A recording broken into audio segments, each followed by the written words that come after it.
Très court chapitre donc, puisqu'on va juste importer nos roues dans un premier temps. Donc, pour faire ça, fichier, et là on fait fusionner, vous voyez, c'est en fait importer, non, j'aurais préféré importer, mais bon, soit c'est fusionner, bah, ne vous trompez pas, si vous cherchez importer, c'est là. Donc fusionner, et ici je viens chercher mon fichier qui s'appelle F436 roue, je l'ouvre, et voilà, j'ai ma roue directement dans ma scène, et tout ce qu'on a à faire, c'est de venir, je peux un peu loin, la replacer comme il faut. Donc, pour ce faire, je viens à peu près au centre de là où devrait se trouver ma roue. Et ce que je vais faire, c'est que je vais plutôt déplacer mon roue, plutôt que la roue, mon objet NURBS. Je décale comme ceci. Il faut qu'à peu près en bas ça touche également, et on voit que bon, bah là je devrais être plus ou moins de bonne taille.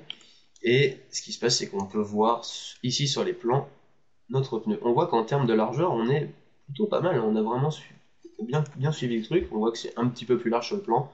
On va pas y retoucher, c'est pas gênant. Voilà, on est pas mal. Donc, je vais mettre, je vais changer mon NURBS. Je vais l'appeler roue. Celui-là, je vais l'appeler roue également. Et je vais sélectionner mes trois ici et je refais un objet neutre. Pourquoi? Parce que je vais l'appeler avant D, pour avant droite. Si je suis en face, elle est à droite.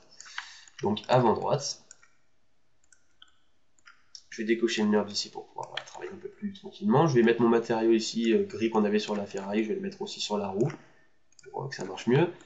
Ici, je vais faire CTRL-C, CTRL-V. Donc, et je vais l'appeler arrière droit. Je vais décaler.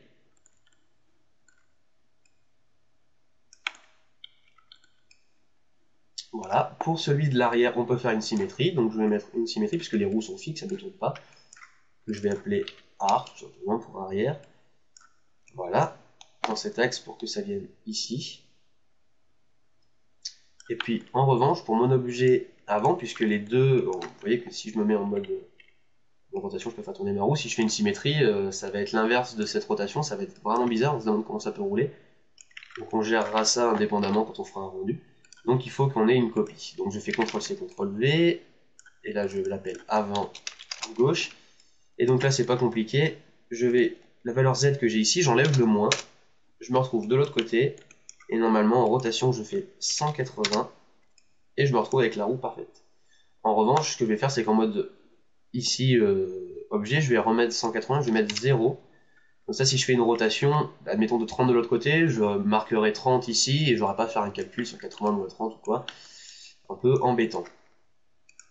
Et puis bah, pour frimer, on peut s'amuser à regarder un petit peu ce que ça donne en NURBS, en essayant de ne pas faire exploser l'ordi. Vous voyez que là ça commence à souffrir. Et voilà, on a vraiment nos roues qui sont là, tout de suite la voiture, ça lui rajoute, hein, on est d'accord, on a nos pneus qui sont correctement placés. Et ce que je peux vous dire dès maintenant, c'est que voilà, petit détail, j'y pense parce que je n'y ai pas du tout pensé auparavant. Quand on a fait le coup de 0,3 ici, on est d'accord qu'on se retrouve avec un mode low poly. On peut également activer, désactiver le NURBS. Vous voyez que sur la voiture, si je désactive, je fais ça. En revanche, si là je lance un rendu, bah, la voiture sera pas lissée. Donc vaut mieux, quand on désactive un NURBS, pour le coup, ne pas le désactiver ici, mais mettre 0. Voilà, petit aparté. Donc ce que je peux vous dire d'ores et déjà, c'est qu'au prochain chapitre, ce sera un petit également, puisqu'on va commencer le détail de la voiture, et on va en fait créer des caches qui seront derrière les roues, avec des objets qui seront en plastique ensuite, qui viennent comme ça derrière pour cacher, puisque là si on fait un rendu, on va se retrouver avec l'intérieur de la voiture, c'est pas beau. Donc pour démarrer nos détails de la voiture, c'est ce qu'on va faire, les caches pour les roues. Voilà.